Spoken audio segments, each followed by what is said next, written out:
All right, so welcome to episode 1 of who knows how many social good chats we'll be doing here on Blab. I'm thrilled to be joined here right now by some really fantastic members of the Big Brothers Big Sisters of America organization from around the country. And we're hoping to be joined by one more here momentarily, so hopefully we can get Tyler in the room as well. But I'd like to start by introducing Sarah McDowell. And there's Tyler. Hi, Tyler. How's it going, buddy? It's going pretty good. Good to see you. Glad we got this thing going. So let's start by introducing the ladies first. Sarah, thank you so much for being here. Sarah, of course, is the Executive Director of Big Brothers Big Sisters of South Central West Virginia. Sarah, say hi to the folks. Hello there, everyone. And of course, Sarah has a pet friend along for the ride as well. How exciting is that? Yeah, she's real excited, you can tell. Great. I'd love to introduce Lindsay Hart and Casey Hartford from Big Brothers Big Sisters of Southern Maine. Hello, ladies. How are you? Hi. We're good. We're excited to be here. Happy Monday. Of course, I took some notes here. So Big Brothers Big Sisters of Southern Maine was day 83 and state number 40 of my 100-day journey around the United States. So that was exciting. And we roll back the clock a little bit to introduce Tyler Moles, who I met in the opening stages of my trip this summer. Day number 18, state number 9. I had really short hair back then. Tyler is, of course, the Director of Development for Big Brothers Big Sisters of the Ozarks. Welcome, Tyler. How are you? Thanks for having me. All right, great. Perfect. So let's start. Sarah, why don't you tell the folks, again, we're on the record, so we'll have people watching this on YouTube and everything afterwards as well. What is Big Brothers Big Sisters? Big Brothers Big Sisters is a professionally supported mentoring program for disadvantaged and at-risk youth. We serve, actually at our affiliate, 6 to 16 years of age, but we also have additional programs that actually can go up to 20 years of age.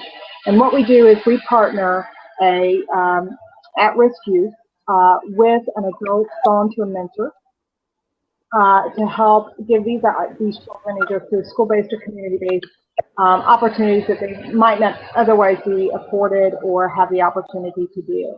And so the whole goal is to improve their self-confidence, to help them improve academically, and studies show that the mentoring programs that we serve and we have do help them improve academically, lower risk behaviors, and so it's a really great program. We have amazing volunteers and amazing children in our program. I really can't say enough about it. Great. Tyler, I'd love to ask you, and we're going to spin this one all around as well. Why do you work for Big Brothers Big Sisters? What is it about Big Brothers Big Sisters that makes you want to work for this organization? I've just seen firsthand what a mentor can do to help a kid. I was a first generation college student myself. I fortunately had a great father, but there was a lot of kids that were my friends that didn't, and I just realized how fortunate I am. So I want to be a positive role model for younger kids, and I want to help support finding other positive roles for them. Okay, great. So, ladies in Portland, I'll direct this one to you. How does someone get involved with Big Brothers Big Sisters? Sure. Well, we have a few different ways. We have our school-based, site-based programs, so it's a lot of recruiting. I do recruiting in schools, and a lot of people do organizations. So we'll go in lunch or speak in classrooms or advisors, try and rally kids to join our program. And then we also have adult volunteers over 18 in our community program, and they can go on our website and sign up online, or they can give us a call and we can give them an application. So there's a few different ways they can reach out to us and get involved. And a lot of bigs come through our advocacy over there for encouraging. And so it's common for us to have new mentors come because they have a current mentor that they know a lot of great things about what that person is doing. They become intrigued and want to volunteer with us. Great. Does that sound familiar, Tyler? I don't know if Tyler can hear me. Does that sound familiar, Sarah? That does sound familiar. So there are a lot of similarities between the programs, but you guys all work pretty independently from state to state and from city to city. Does that sound pretty right? So, Sarah, I'd love for you to take this one first. What are some of the factors that distinguish your chapter of Big Brothers Big Sisters? And one of them, if you watched our interview together, you would certainly know about the Schoenbaum Center. You can feel free to touch on that as well.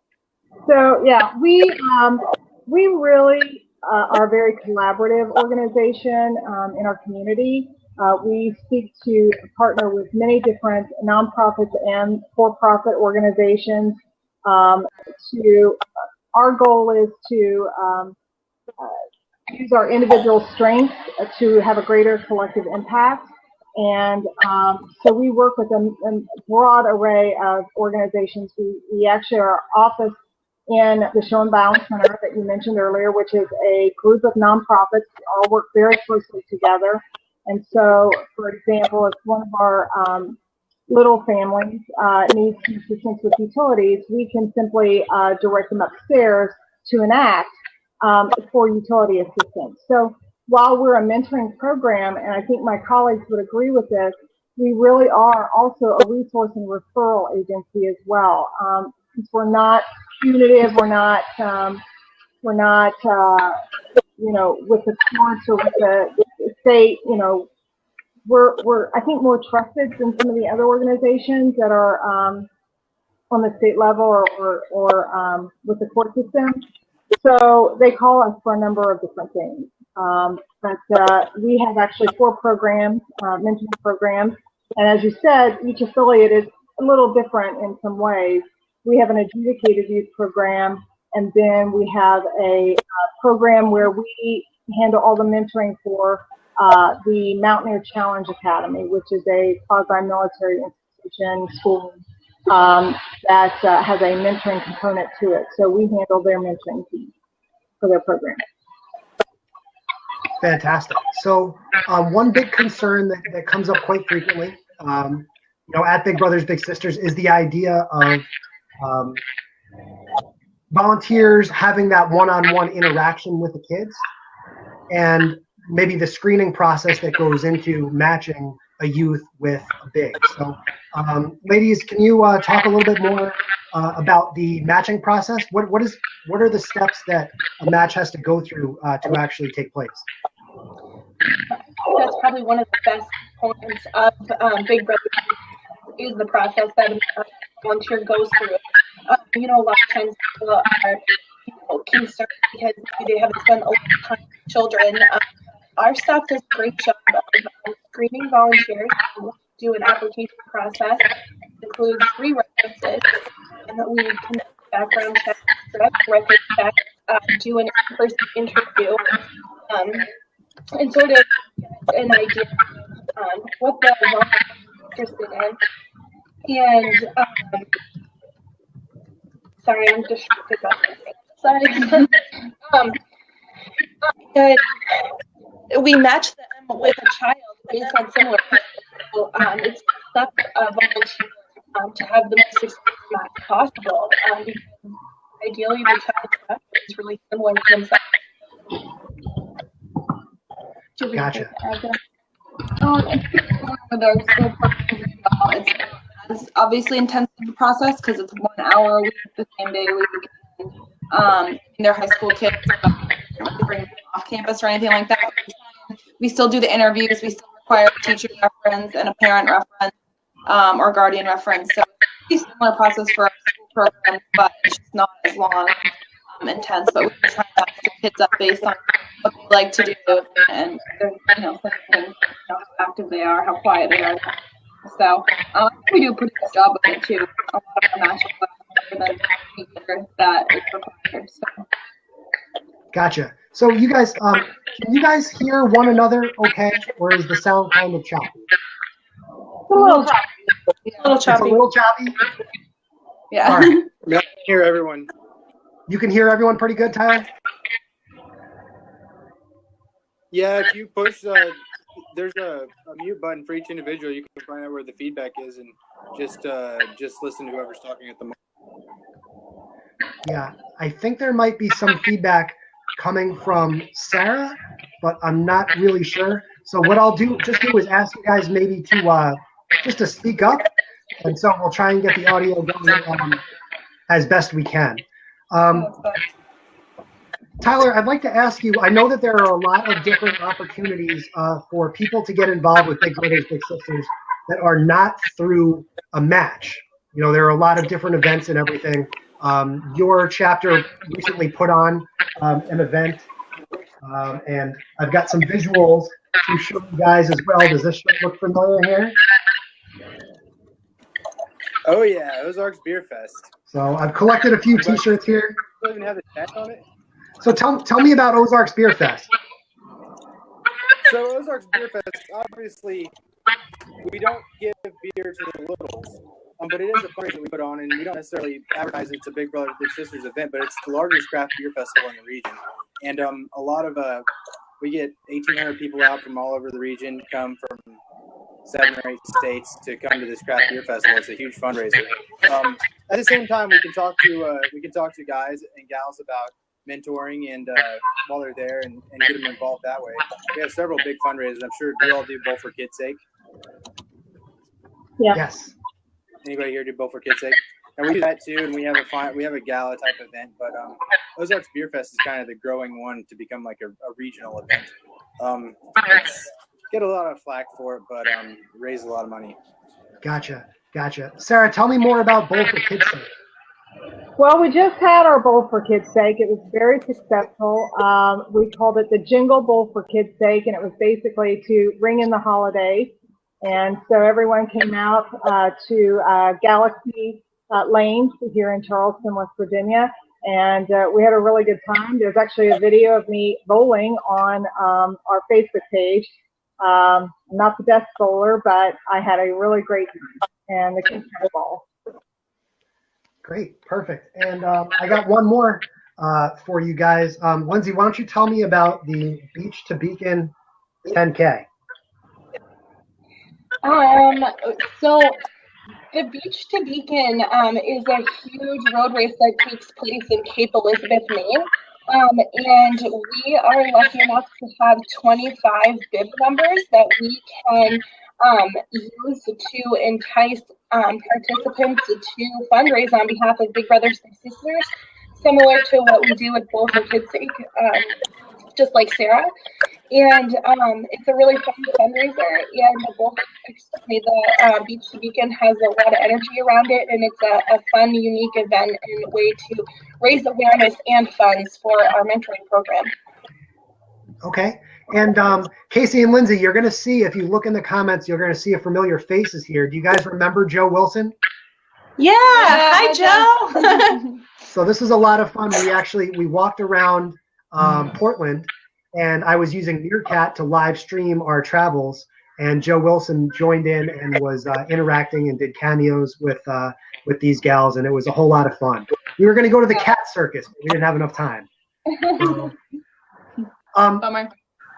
you guys will also remember this question from my interviews, but I'm going to pose it to Tyler first. Can you talk to me a little bit about the collaboration between chapters? How do you work with other chapters of Big Brothers Big Sisters to learn and pick up some of their best practices?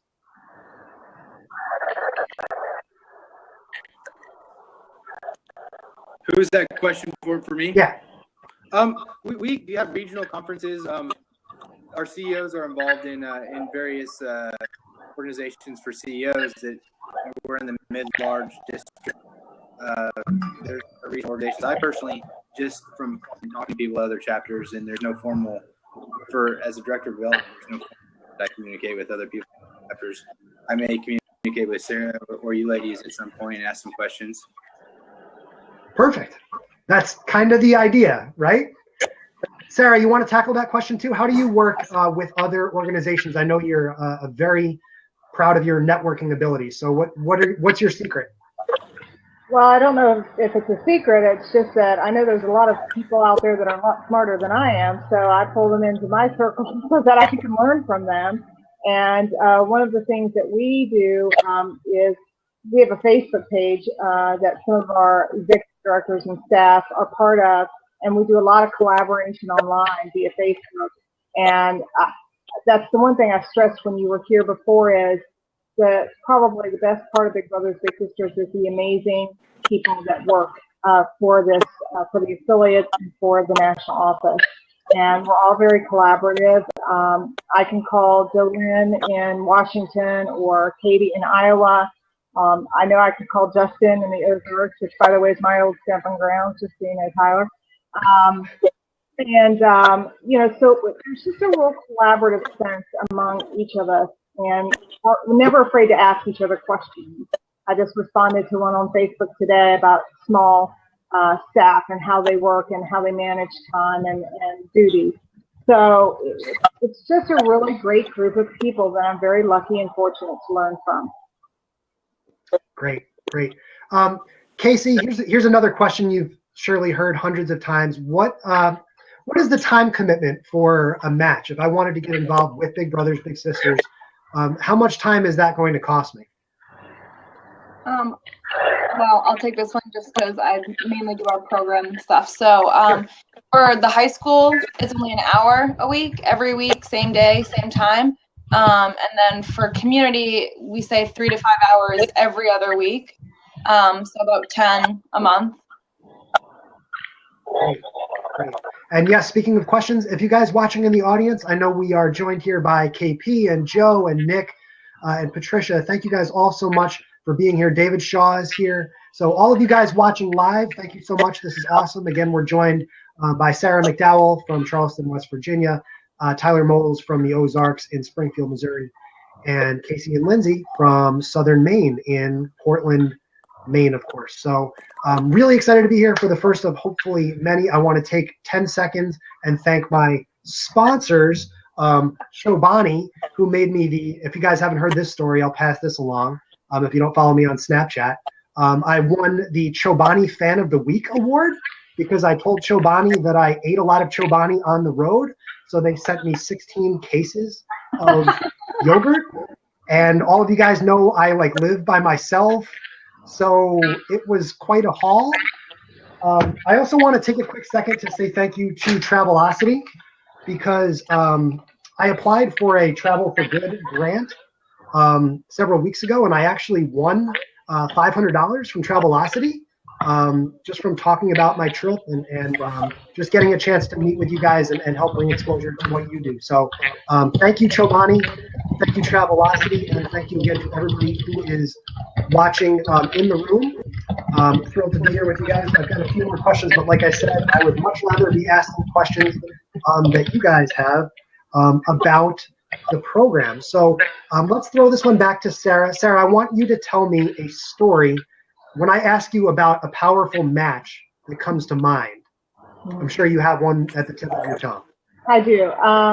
So we had Brianna, and she was matched with her big sister Kamika, and they were matched for 8 years and remain very close today. Brianna graduated in May of this year with a 4.8 GPA, which I didn't even know existed, fourth in her class of more than 1,000 students, and she is now attending West Virginia University in Morgantown. And she attributes her success to her big sister and her mother. She's from a single-parent household, again, living at or below the poverty level. So the things that her big sister were able to do for her really afforded her the opportunity to experience things that she might not otherwise have been able to. And at her graduation, I cried, and her big sister cried. We all cried.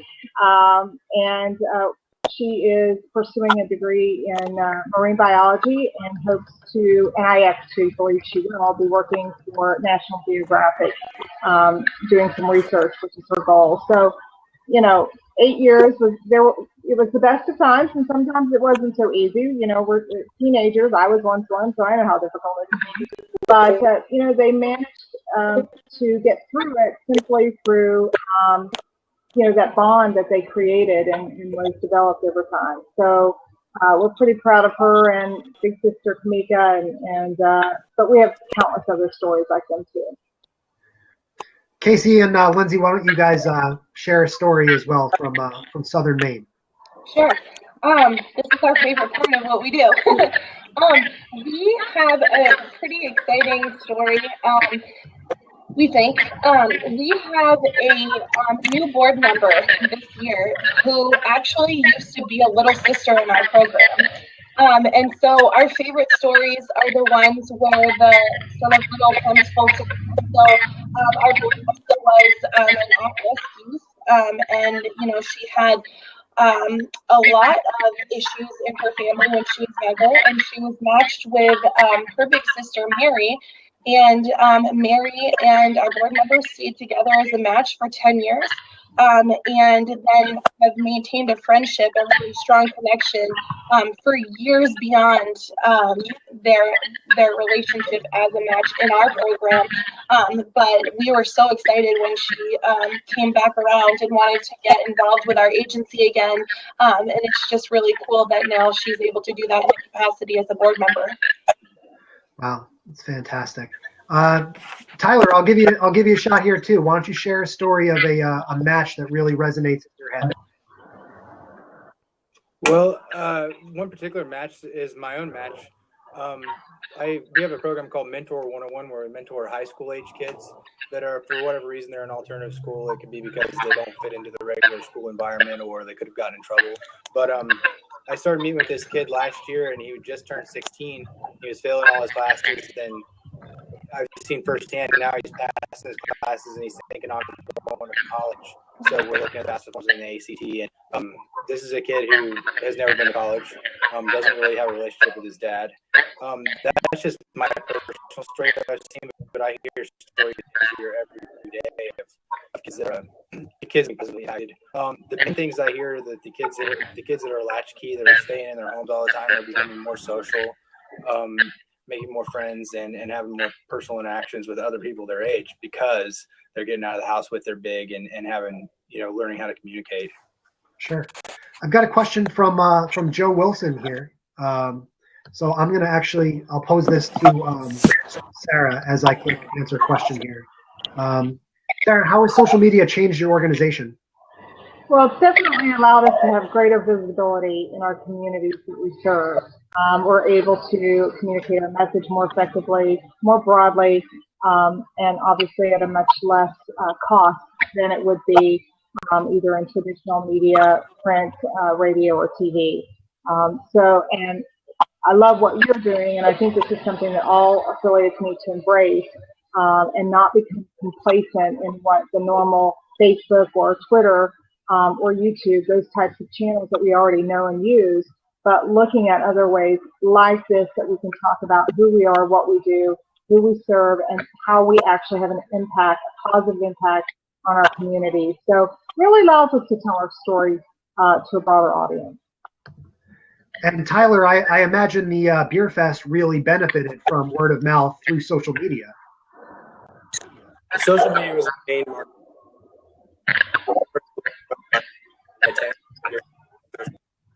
At 2,000 up to 5,200 now.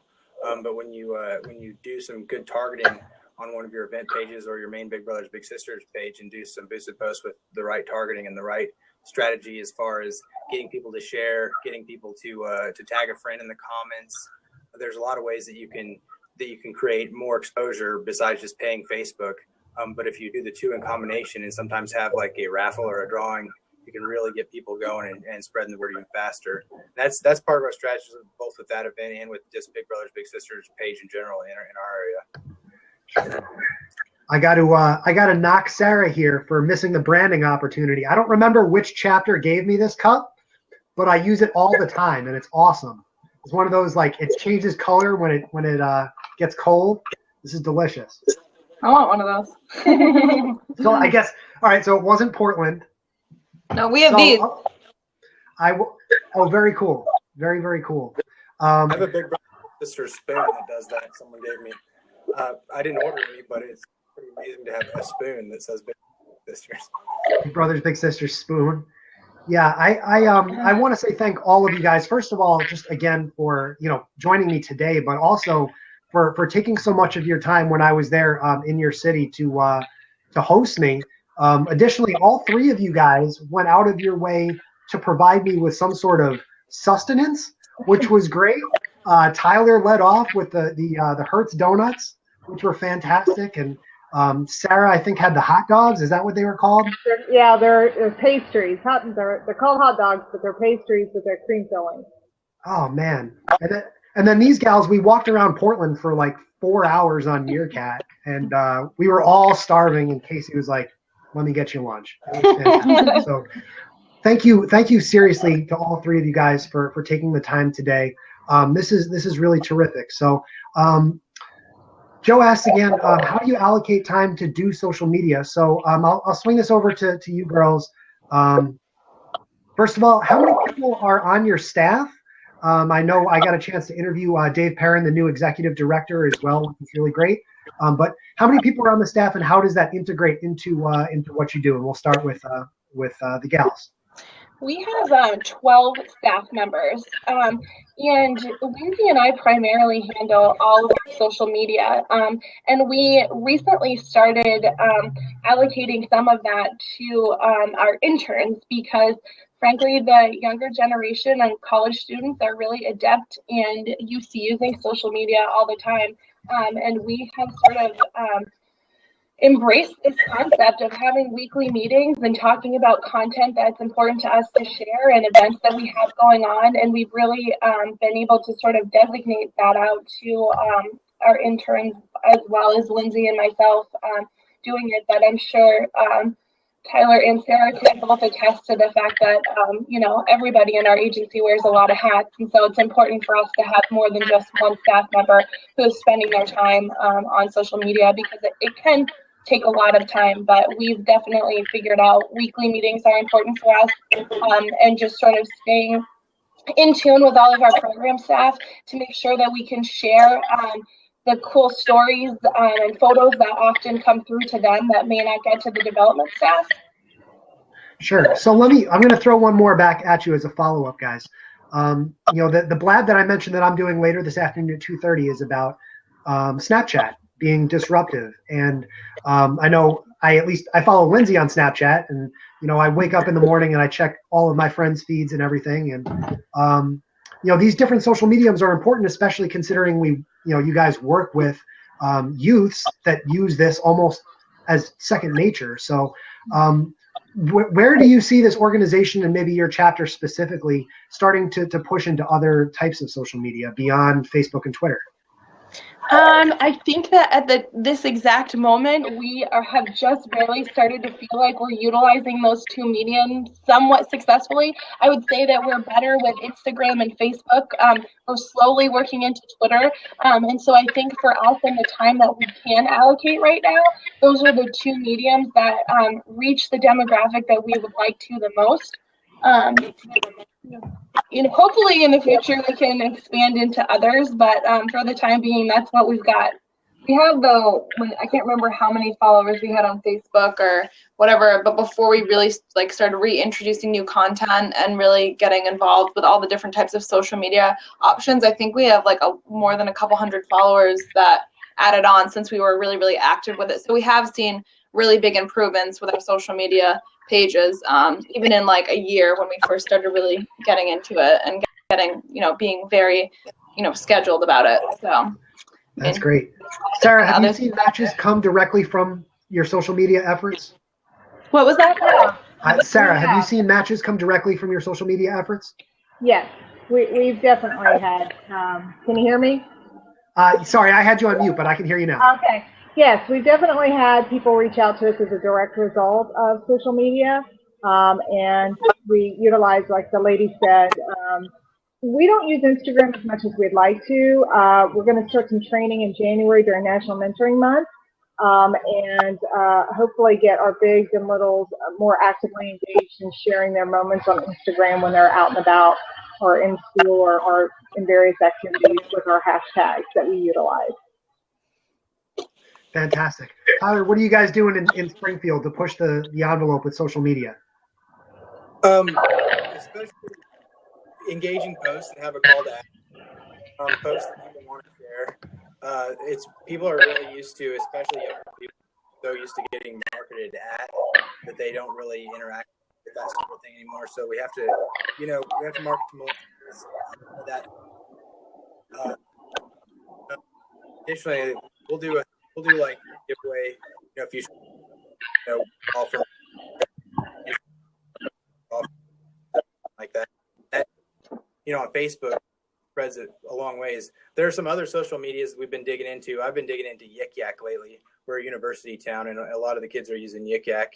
It's all anonymous. It's very short time, but you can post your message out there, and people within your geographical proximity can see it. It's kind of neat, and that's what students are using now. So if I want to communicate with them, they're usually not on Facebook. They're on Snapchat, Instagram, Yik Yak.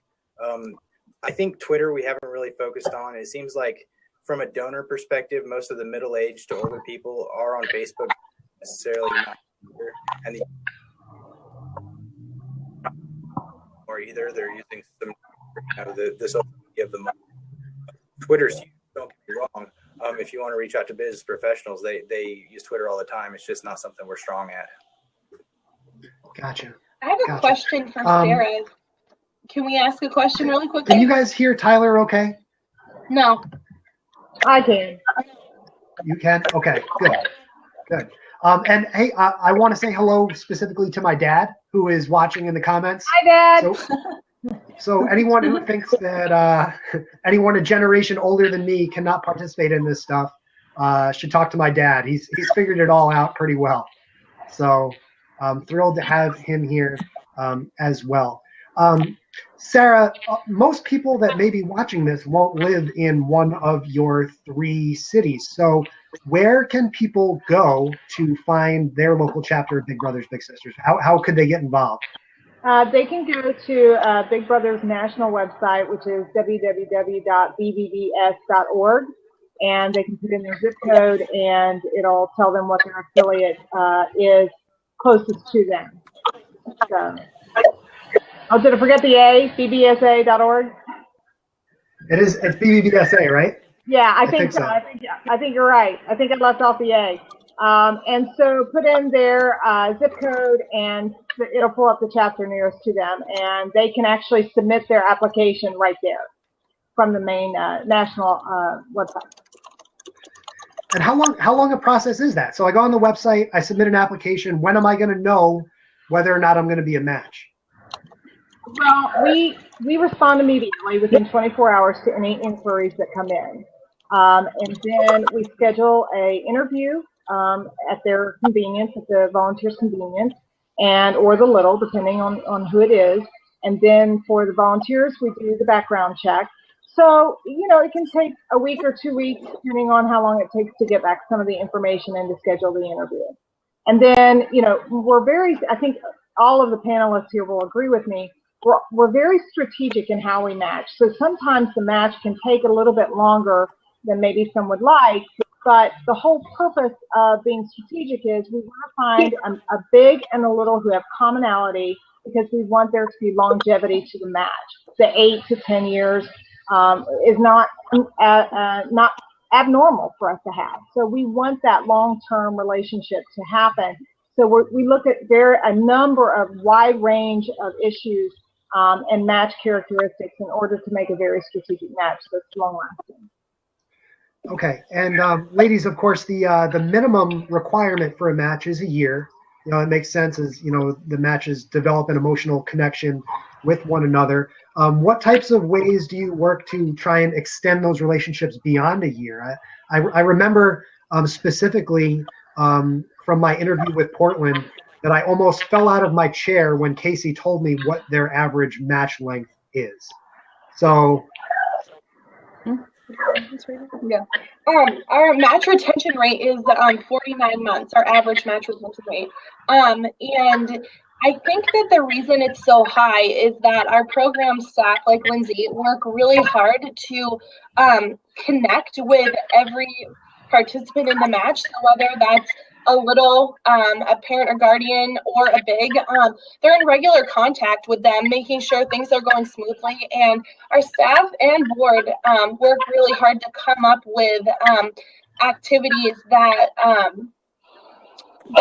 matches can do together for free, so that there's not always a pressure on the bigs to come up with a new activity to do every time they meet with their little. Right. Yeah, we call it match support. I don't know if that's what you guys call it, but we check in with them depending on how new the match is, we'll check in with them, each member, so the parent or guardian, the volunteer, and the little. And I think that kind of helps keep the match going, pretty well, because that way, if there's anything that comes up, they can always talk to us. We can help give them ideas or help, support them in any way that they need. And then what Casey was talking about, membership opportunities, there's places in the areas that they can show their little membership cards and say they're a part of Big Brothers Big Sisters, and they can go and do things. And the community is really great around here. We'll get like lots of tickets to games and those type of fun things for our matches to go to. So I think that's helped a lot. Yeah. So Tyler, I noticed you seemed very impressed when you heard 49 months. I know you are very, very in tune with the data in your organization, as you would know if anybody watched my interview with Tyler and Dylan, who is no longer with Big Brothers Big Sisters. But how do you guys work in the Ozarks to try and extend that average match length? I think 49 months is great. It's a great number, anything over 49 is wonderful. There. Well, follow up on their match supports every month, which means following up with the bigs and the littles.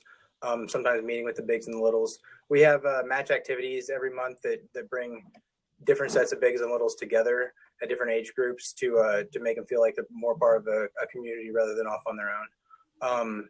Those are two of the key ways that we do this, and also as Sarah was talking about screening, I mean, just very much trying to match bigs and littles at the very beginning with people with common interests, so that the kid, if it's a kid that say they don't like to be inside at all, we're not going to put them with a big that just wants to play video games. Now, it's probably usually the opposite of that, but you see what I'm saying. If it's a kid that wants to work on cars, we try to match them with a big that likes to work on cars. Cool. Sarah, how do you work in Charleston to extend match longevity? Well, a lot of it's professional case management. We have staff, Laura, who is our community and school-based case manager, who does a phenomenal job in making sure that she's in touch with all, parents, the big, the little, to see how things are going. What are their challenges? What are their obstacles that they may be facing? And just providing support on an ongoing basis. Paige, our other case manager, she's actually our director of our DOL program, which is for adjudicated youth. Again, staying in touch with these kids and their mentors, their parents or guardians. And then Kenneth, another staff member, by the way, he's a former little in our program. He was actually matched with our first big couple. And he does the same thing. It's all about relationship building is really what it's about. And maintaining that ongoing contact with each person that's involved in the program. Very cool. Very cool. Well, speaking of relationship building, I am grateful to keep in touch with all of you guys. I think this is so cool. We get a chance to touch base again after getting to meet up. So if anybody is tuning in for the first time right now, thank you for joining us. We've got a few minutes left here on this Big Brothers Big Sisters of America roundtable with some of my very favorites that I've met in real life.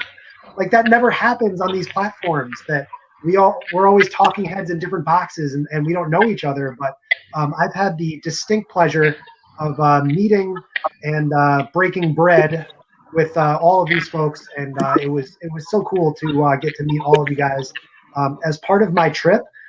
Again, my name is Chris Strub. If anybody's just joining and has not seen me before, I visited 50 states in 100 days this summer, volunteered with a different youth organization in each state, had my first trip to the Ozarks right near the beginning of the trip, and was helping lay some bricks with Tyler on the news, which was fun. So, Tyler, how is the bricklaying project going?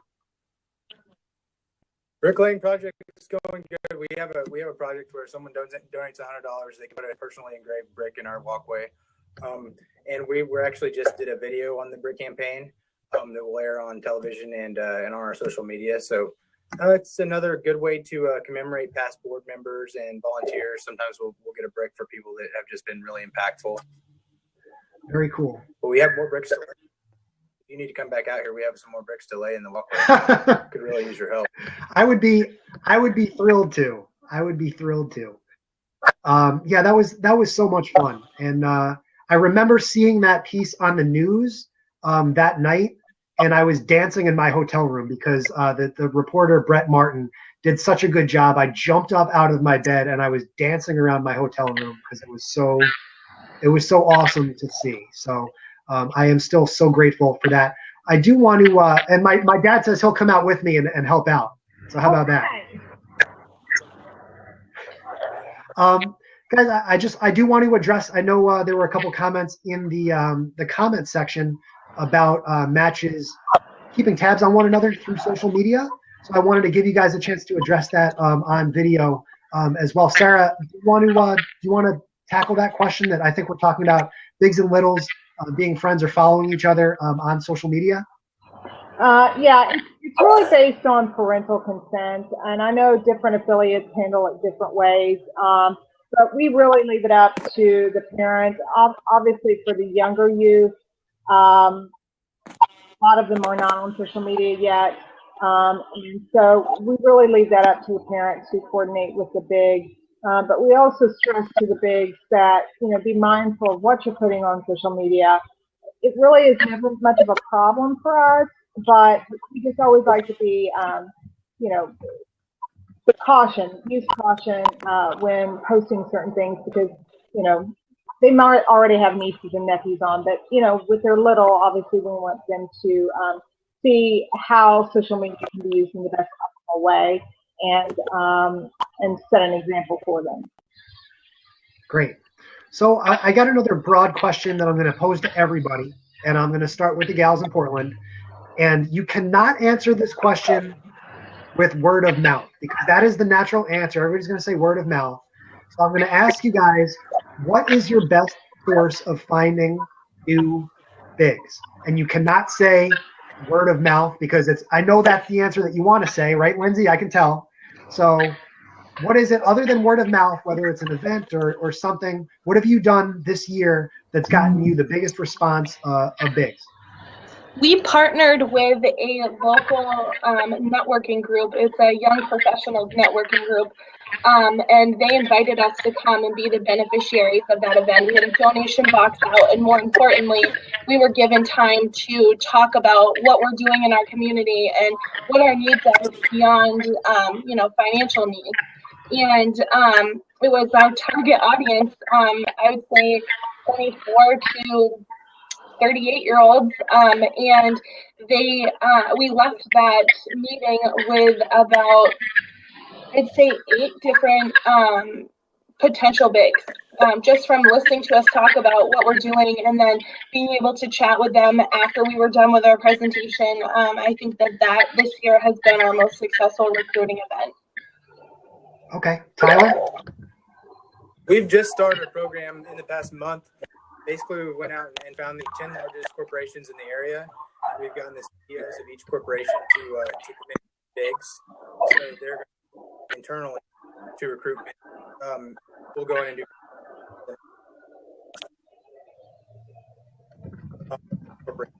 employees. That's very helpful in bigs really. We go different nations and it's very strict. Look for the have access that the graphic. Okay, I didn't catch most of that answer. I don't know if you guys could hear what Tyler was saying. Tyler, what I'm going to ask you to do is put that answer in the comments section. I'm going to ask you to put your answer in the comments section so that we can get that full answer while I ask Sarah to answer the same question. All right? I echo the comments from the ladies in Portland. We do a lot of speaking engagements at universities, Rotary, civic groups, any number of opportunities that may present ourselves. I'm never shy about sharing our story and telling folks our needs. We're getting ready to announce 2 new major partnerships in January during National Mentoring Month that will allow us to raise even more visibility for our programs, and so we're really excited about that. And we're also going to have Mentoring Day at the legislature, which we hope will allow legislators to see the important work that we do and get to share the day with some of the youth in our program. And from someone who comes from that background of more legislative and policy, I really want these kids to understand what the legislature does, and it's important for them to know what's happening there. So we're excited about some things that are coming up. But speaking engagements and just increasing our visibility in the communities we serve in a variety of ways are key in getting our message out and recruiting. Great. And I'm going to reread Tyler's comment here. He says, find 10 largest employers, get the CEOs to commit 10 bigs each, then go on to the next 10 biggest employers. That's not bad. I see Lindsay's, the gears are turning up there in Maine. Oh, I agree with that. That's great. Yeah.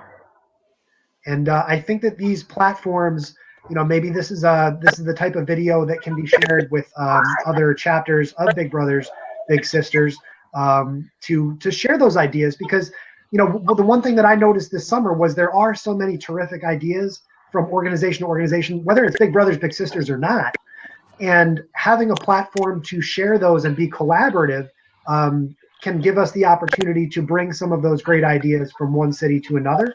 And that was on a small scale what I'm trying to do today. Hopefully get you guys in touch with one another, and hopefully any other chapters that might be interested in catching this later on. Tyler says he's losing audio. Can you guys hear me okay? Sarah, can you hear me okay? Yeah. Okay. Tyler, that might just be your CEO watching Netflix in her office again. That could be it. Dang lunch break Netflix. New Walking Dead came on Sunday night, so maybe they're watching the Amazon of it. Could be. Well, thankfully, we've made it almost through the full hour here. I want to invite anybody in the audience to ask any questions you want to all of these folks. Again, they're all fantastic people that I've met in real life, which is crazy to think about. That it's not just about digital connections. It was really fun to actually meet all of these folks and be able to keep in touch with everybody after the trip as well. Sarah, I'm going to pose one more tough one for you before we start to give our pleasantries and wrap up. So you mentioned briefly the idea of the Schoenbaum Center, and I know that's a very, very important topic for you. I know that these guys do not work in shared facilities. So talk about how much of a benefit that's been for you to be able to go visit and work with other agencies, down the hall. Well, again, they're all nonprofits, or there is a state agency in there as well that works with low-income families. And the whole point is to collaborate and provide each other with the resources we all have. Again, bringing our individual strengths to the table to have a greater collective impact on the community we serve. So within ACT, they may assist with utility bills.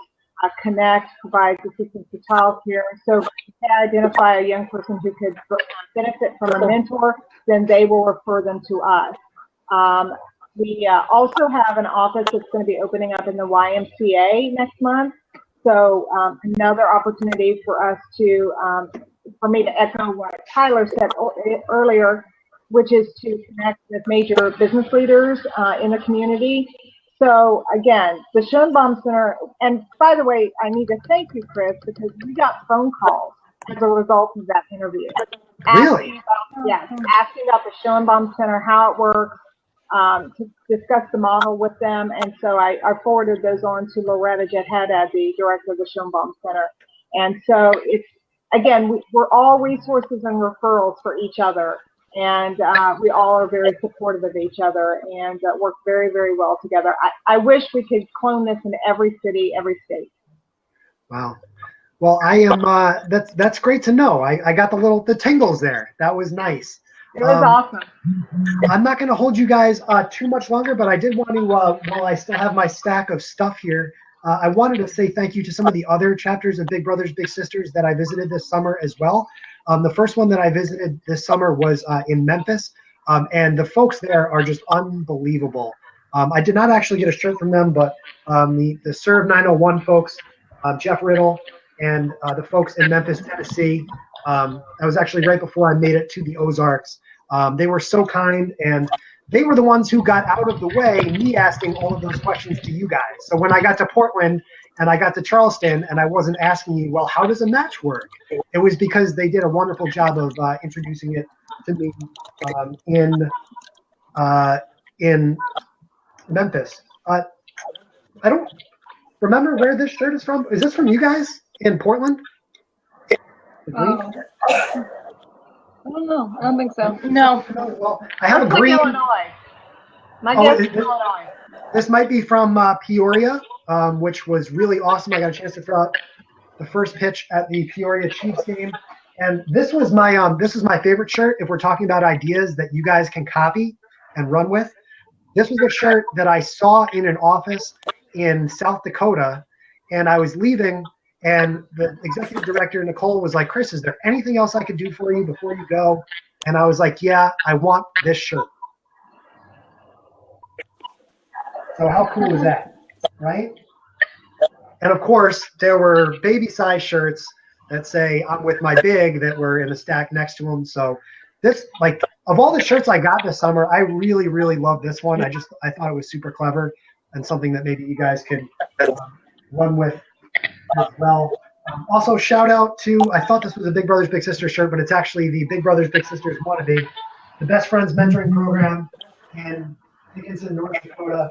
They try so hard to be a Big Brothers Big Sisters, and they just couldn't fund it, so they basically started their own mentoring program. So if you're interested in hearing about any of those organizations, or especially these folks who were kind enough to join me today from Maine, the Ozarks, and of course South Central West Virginia, I've got interviews, individual ones with each of them. I spoke to Casey and Dave Perrin, the executive director, on YouTube.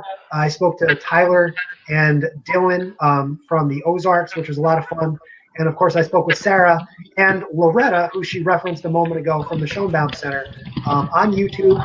We also did a Snapchat interview that are on my Facebook page, facebook.com/TeamStrub. So guys, thank you so much. You see, we all got plenty of props. You see the little number in your screen, so that's great. Somebody made sure we were all tied.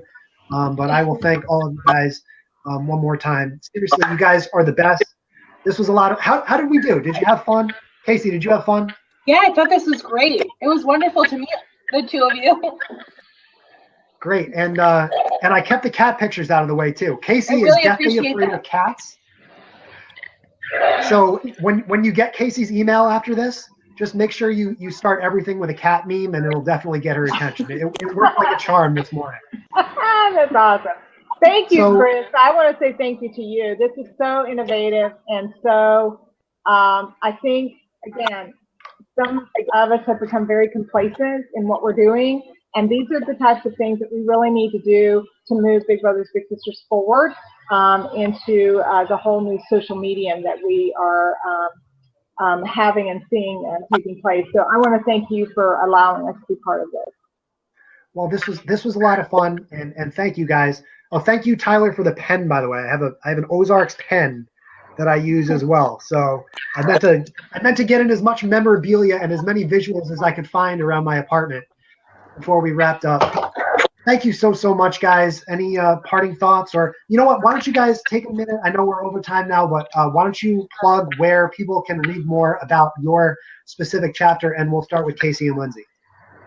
You can learn more about us at www.somebigs.org or visit us on our Facebook page, Big Brothers Big Sisters of Southern Maine. Perfect. Mr. Tyler? You can find out more about us at www.bigbro.com. www.bigbro.com if you didn't catch that on Tyler's audio. And of course, Sarah, where can people learn more about your chapter? BigLittleWV.org, or on Facebook and Twitter, BigLittleWV.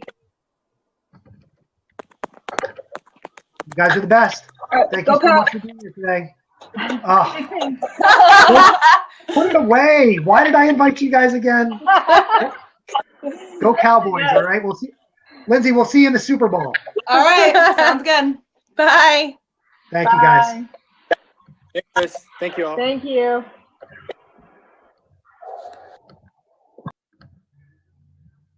And while it's just me, I just wanted to say thank you one more time to all of our guests. Lindsay, Sarah, Casey, and Tyler from Big Brothers Big Sisters. Let's say hi to my dad real quick. We'll see if this works. Yeah, Dad, the last time I tried to have you on, your camera didn't work either. So I tried, but I love you, Pops. It was great to see you this weekend.